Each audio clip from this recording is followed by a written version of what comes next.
پناہ مانگتا ہوں میں اللہ کی شیطان مردود سے۔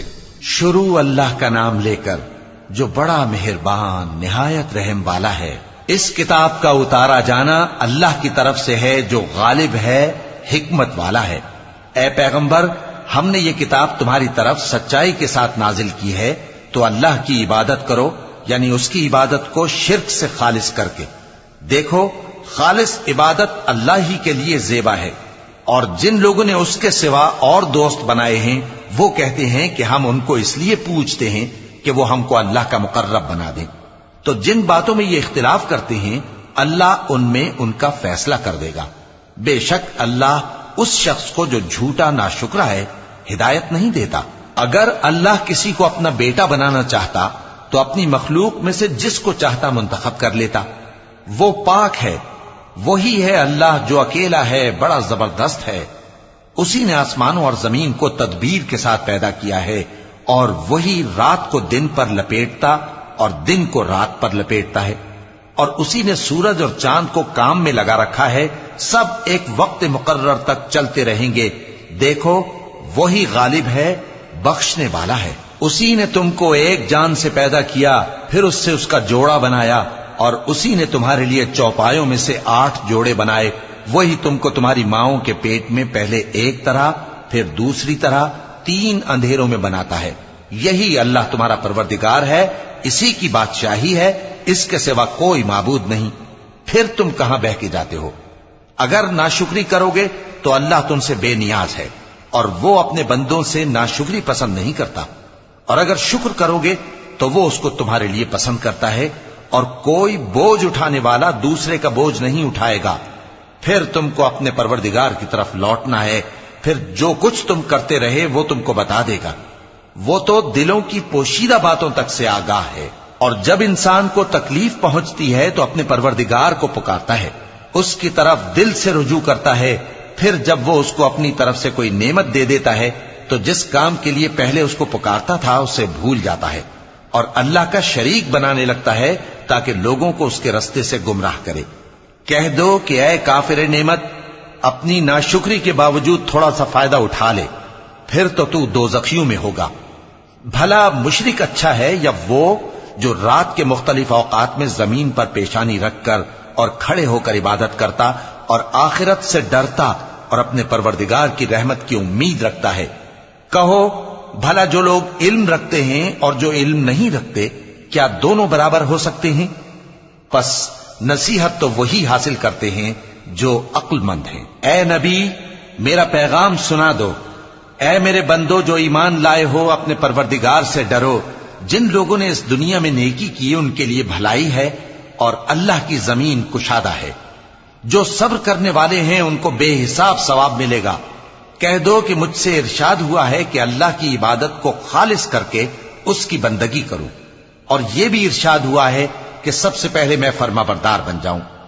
کہہ دو کہ اگر میں اپنے پروردگار کا حکم نہ مانوں تو مجھے بڑے دن کے عذاب سے ڈر لگتا ہے۔ کہہ دو کہ میں اپنے دین کو شرک سے خالص کر کے اللہ ہی کی عبادت کرتا ہوں، اب تم اس کے سوا جس کی چاہو پرستش کرو۔ کہہ دو کہ نقصان اٹھانے والے تو وہی لوگ ہیں جنہوں نے قیامت کے دن اپنے آپ کو اور اپنے گھر والوں کو نقصان میں ڈالا۔ دیکھو، یہی سراسر نقصان ہے۔ ان کے اوپر آگ کے سائبان ہوں گے اور نیچے اسی کے فرش ہوں گے۔ یہ وہ عذاب ہے جس سے اللہ اپنے بندوں کو ڈراتا ہے کہ اے میرے بندو، مجھی سے ڈرتے رہو۔ پناہ مانگتا ہوں میں اللہ کی شیطان مردود سے۔ شروع اللہ کا نام لے کر جو بڑا مہربان نہایت رحم والا ہے۔ اور جنہوں نے اس بات سے پرہیز کیا کہ بتوں کو پوجیں اور اللہ کی طرف رجوع کیا، ان کے لیے بشارت ہے۔ تو میرے بندوں کو بشارت سنا دو، جو بات کو غور سے سنتے ہیں پھر سب سے اچھی باتوں کی پیروی کرتے ہیں، یہی وہ لوگ ہیں جن کو اللہ نے ہدایت دی، اور یہی عقل والے ہیں۔ بھلا جس شخص پر عذاب کا حکم صادر ہو چکا ہو، تو کیا تم اسے جو دوزخ میں پڑا ہو نکال سکتے ہو؟ لیکن جو لوگ اپنے پروردگار سے ڈرتے ہیں ان کے لیے اونچے اونچے محل ہیں جن کے اوپر بالا خانے بنے ہوئے ہیں اور ان کے نیچے نہریں بہ رہی ہیں۔ یہ اللہ کا وعدہ ہے، اللہ وعدے کے خلاف نہیں کرتا۔ کیا تم نے نہیں دیکھا کہ اللہ آسمان سے پانی نازل کرتا، پھر اس کو زمین میں چشمے بنا کر جاری کرتا، پھر اس سے کھیتی اگاتا ہے جس کے طرح طرح کے رنگ ہوتے ہیں، پھر وہ تیار ہو جاتی ہے، پس تم اس کو دیکھتے ہو کہ زرد ہو گئی ہے، پھر اسے چورا چورا کر دیتا ہے۔ بے شک اس میں عقل والوں کے لیے نصیحت ہے۔